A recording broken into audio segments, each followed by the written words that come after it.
राधे, हरे कृष्णा। कैसे हो आप सभी लोग? आशा करती हूँ आप सभी परम मंगल में होंगे, स्वस्थ होंगे, अच्छे होंगे। सबसे पहले आप सभी को देवशयनी एकादशी और चतुर्मास प्रारंभ होने की अनंत और अनंत शुभकामनाएं। कल है देवशयनी एकादशी और कल ही से चतुर्मास प्रारंभ होने वाला है। मैं बात करने वाली हूँ 25 जुलाई की, जब से देवशयनी एकादशी है। देवशयनी एकादशी पे भगवान श्री हरि विष्णु 4 महीने के लिए क्षीर सागर में चले जाते हैं, या फिर मैं ये कहूँ कि पाताल लोक में चले जाते हैं। और देव उठनी एकादशी पर भगवान विष्णु जगते हैं। सभी मांगलिक कार्य बंद हो जाते हैं, लेकिन पूजा के जो भी कार्य होते हैं वो दिन दुगनी रात चौगनी तरक्की करते हैं। अर्थात अगर आप एक माला जाप कर रहे हो, आपको 2 गुना फल मिलने वाला है। आपने देखा होगा इन्हीं चतुर्मास में कार्तिक स्नान आता है, इन्हीं चतुर्मास में दिवाली, गोवर्धन, जन्माष्टमी, राधाष्टमी, भाई दूज, बहुत सारी चीज़ें इन चतुर्मास में आती हैं, जो कि देवशयनी एकादशी से चतुर्मास प्रारंभ हो रहा है। वैसे तो देखो ये साल की बड़ी एकादशी बोली जाती है, साल की कुछ बड़ी एकादशी है, जैसे कि उत्पन्ना एकादशी, जब एकादशी मैया का उत्पन्न हुई थी, अर्थात जब एकादशी मैया भगवान विष्णु के श्री अंग से प्रकट हुई थी, तो उसको उत्पन्ना एकादशी बोलते हैं, वो बड़ी एकादशी है। नंबर दूसरी पे आती है देव उठनी एकादशी, जब देव उठाए जाते हैं 4 महीने की योग निद्रा के बाद, जब श्री हरि विष्णु जगेंगे तब इसको देव उठनी एकादशी बोला जाएगा, तब उसको देव उठाए जाते हैं, ये भी बड़ी एकादशी है।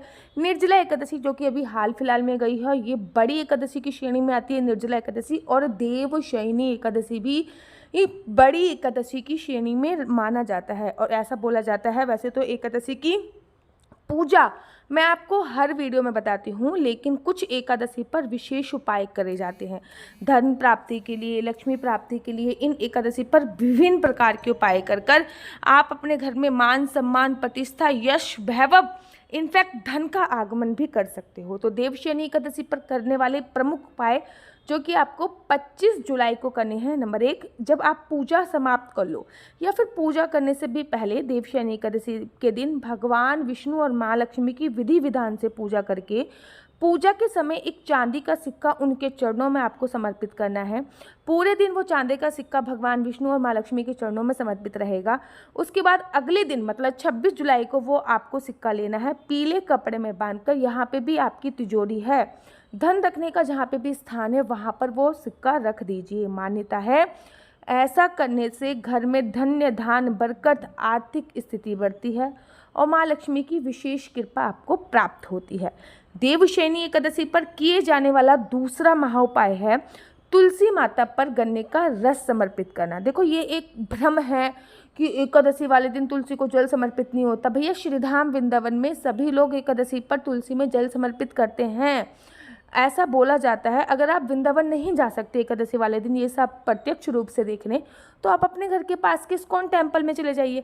आप देखोगे इस्कॉन टेम्पल में भी एकादशी वाले दिन तुलसी मैया पे जल समर्पित होता है, उनकी विधि विधान से पूजा की जाती है। मान्यता है कि तुलसी पर गन्ने का रस समर्पित करने से एकादशी पर, ऐसे बोलते हैं देवशयनी एकादशी के दिन स्नान करके पूजा करने के बाद श्रद्धापूर्वक तुलसी माता को गन्ने का रस समर्पित करें।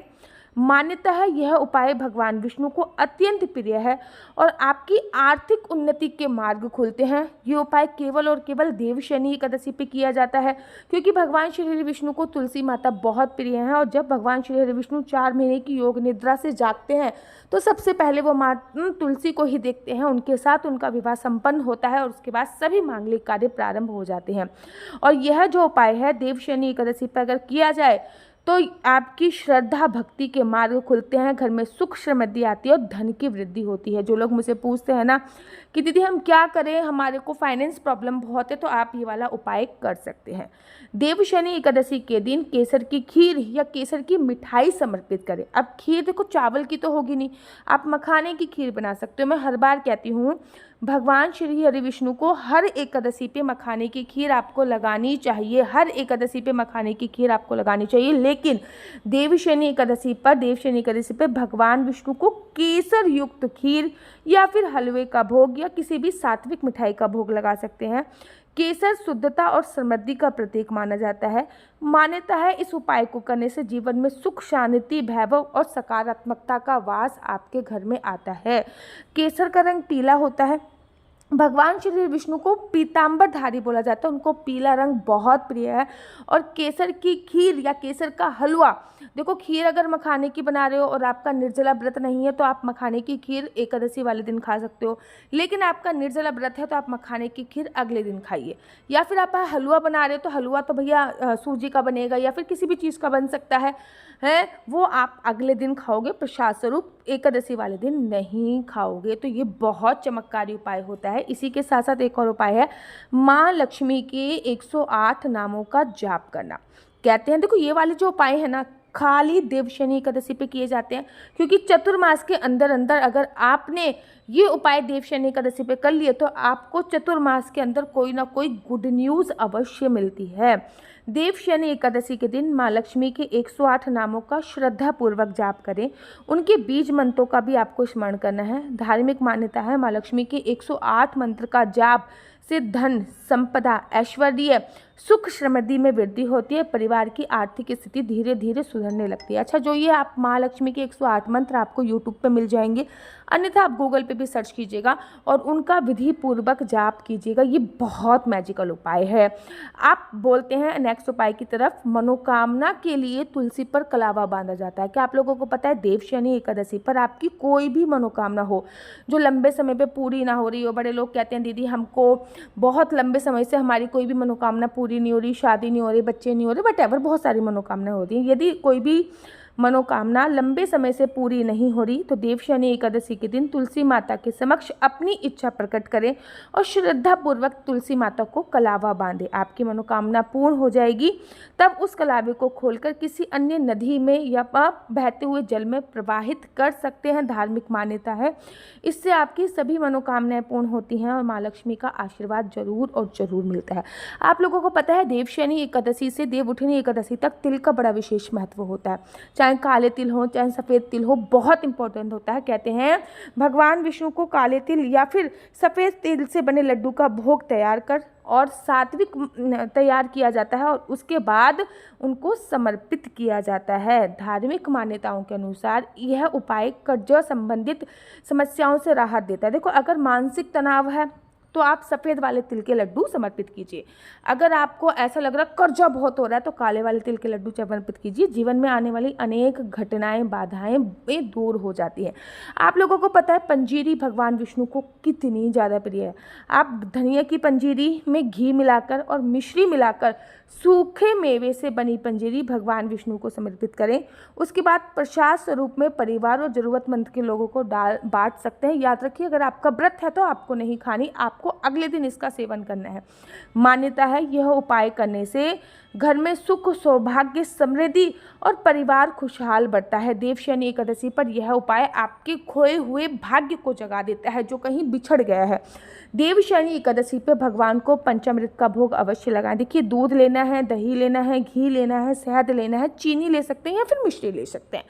पंचामृत को तैयार करें, भगवान विष्णु को श्रद्धापूर्वक अर्पित करें। उसके बाद प्रसाद स्वरूप में पूरे परिवार में बांट दें।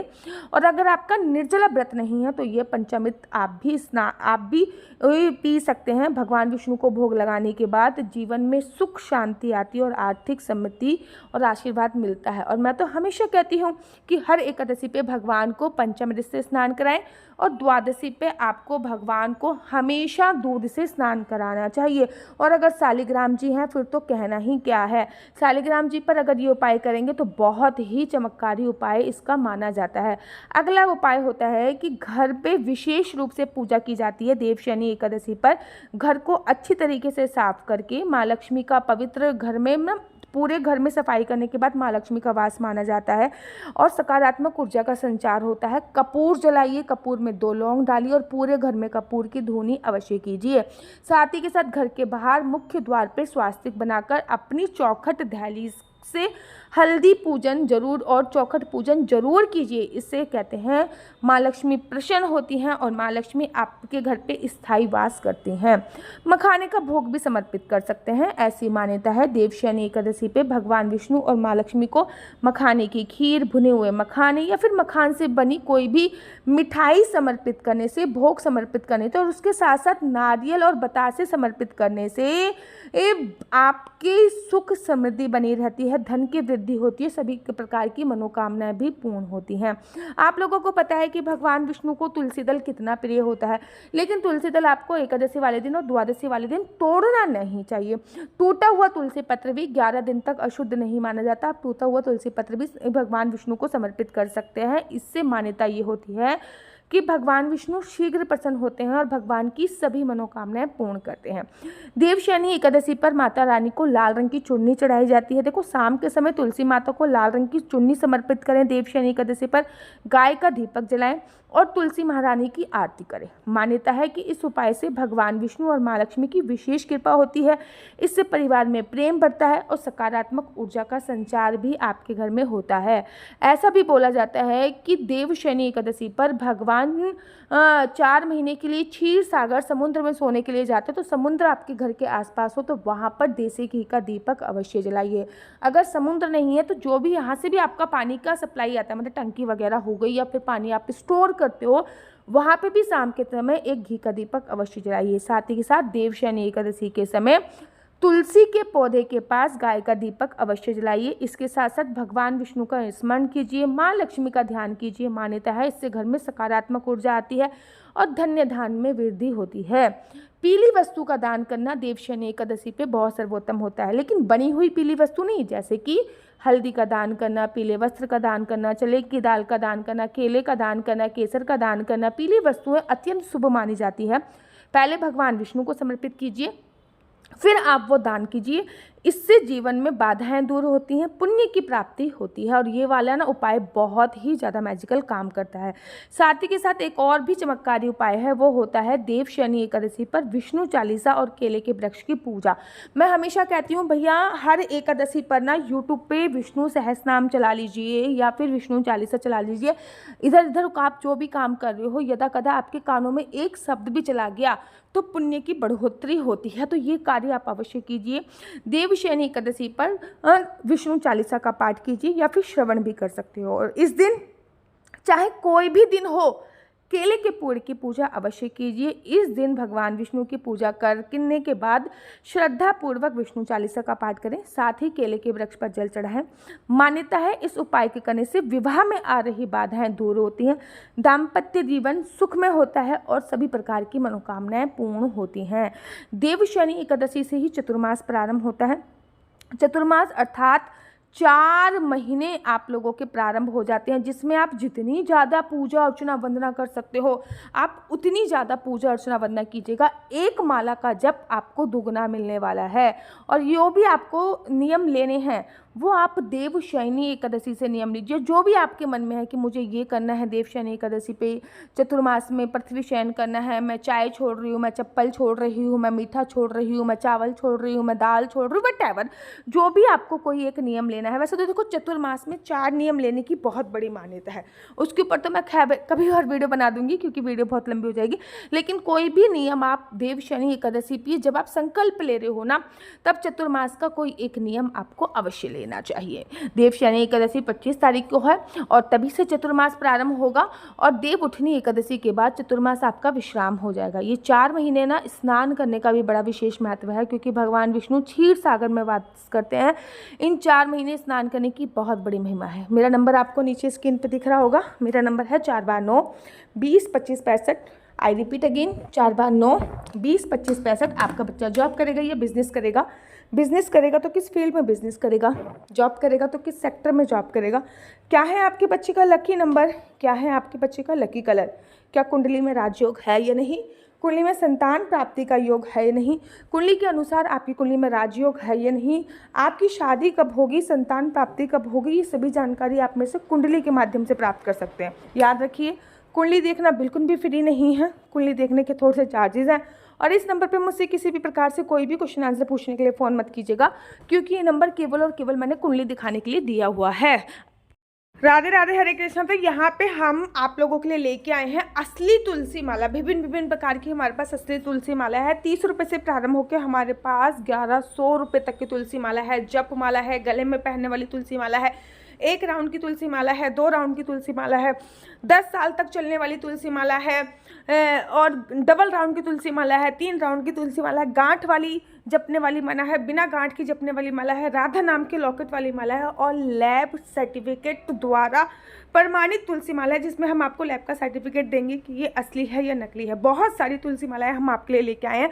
न केवल हम आपके लिए तुलसी माला का कलेक्शन लेके आए हैं, अपितु लड्डू गोपाल की असली तुलसी माला जिसपे राधा नाम का लॉकेट है, लड्डू गोपाल के लिए वैजंती माला, लड्डू गोपाल के लिए चंदन माला भी हम लोगों के लिए लेके आए हैं। और लड्डू गोपाल की तीनों माला का सेट है, तुलसी माला, चंदन माला और वैजंती माला का सेट भी लेके आए हैं। साथ ही के साथ हम आपके लिए रुद्राक्ष के असली ब्रेसलेट, पानी में डालने वाला रुद्राक्ष, एक मुखी रुद्राक्ष से लेकर 14 मुखी रुद्राक्ष तक हमारे पास सारे लैब टेस्टेड रुद्राक्ष अवेलेबल हैं।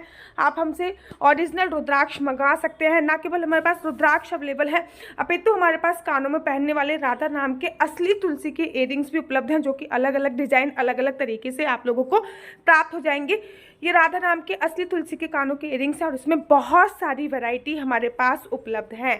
आप जल्दी से जो नीचे नंबर दिया गया है उस पर संपर्क करके अपनी चॉइस से कोई भी राधा नाम के इयरिंग्स अपने लिए ले सकते हैं। उनके प्राइस बहुत ही सस्ते हैं, 150 रुपये से फ्री हो 150 रुपये से स्टार्ट होकर मात्र 200 रुपये तक है। और यह है राधा रानी और भगवान श्री कृष्ण जी के चरण, जो आपको अपने मंदिर में जरूर और विभिन्न प्रकार की अलग अलग तुलसी मालाएं आप लोगों के लिए उपलब्ध है। 30 रुपये से प्रारंभ होकर 1300 रुपये तक की तुलसी मालाएं आप लोगों के लिए उपलब्ध है।